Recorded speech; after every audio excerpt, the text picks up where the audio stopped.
समंदर ने अंदर से उबाल मारा और जमीन पर तबाही का मंजर फैल गया।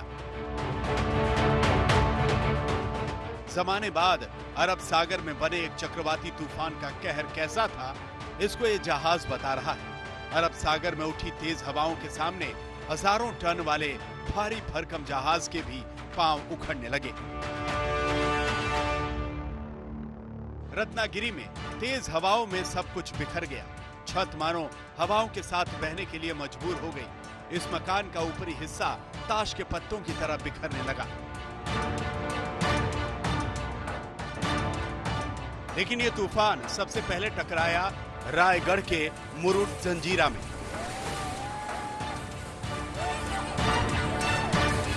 बुधवार के दोपहर करीब 1 बज रहे थे, तभी गरज के साथ करीब 120 किलोमीटर की रफ्तार से तेज हवाएं समंदर तट से टकराईं और छोड़ गईं सिर्फ बर्बादी।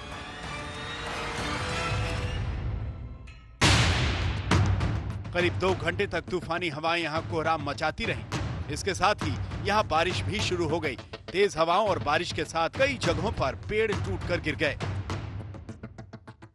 रायगढ़ के अलीबाग से करीब 550 किलोमीटर दक्षिण पश्चिम में अरब सागर में यह निसर्ग तूफान उठा।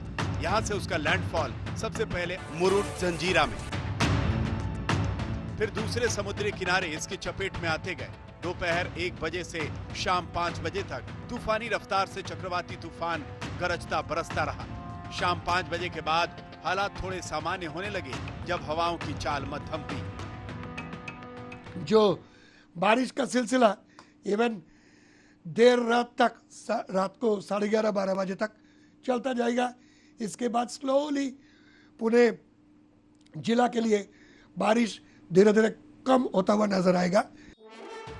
जब तक तूफान चल रहा था तब तक कोई नहीं जानता था कि हालात कैसे होंगे, कितनी बर्बादी होगी। लेकिन जब बगैर किसी बड़ी तबाही के तूफान की रफ्तार थमी तो लोगों ने राहत की सांस ली। मुंबई से सटे पालघर में तूफान ने जैसे ही हिट किया, एक बारगी तो लोग डर गए। तेज हवाओं में पेड़ उखड़ गए, लेकिन शुक्र है कि जान का कोई नुकसान नहीं हुआ। मुंबई से सटे पालघर में भी तूफान का असली ट्रेलर देखने को मिला। तेज हवाओं ने इस हरे भरे पेड़ को गिरा दिया, हालांकि किसी को नुकसान नहीं हुआ। ये पेड़ बीच में से ऐसा टूट गया है और वे बराबर घर पे गिर गया है। नुकसान बहुत सारा हुआ है, कम से कम 40-50 हज़ार रुपये का खर्चा आएगा उसमें। नहीं, किसी को चोट नहीं आएगी। तूफान का कहर उन इमारतों और संस्थानों पर पहुंच सकता था जिनका देश के विकास में अहम योगदान है। सबसे बड़ा खतरा पालघर के सबसे पुराने तारापुर एटॉमिक पावर प्लांट को था।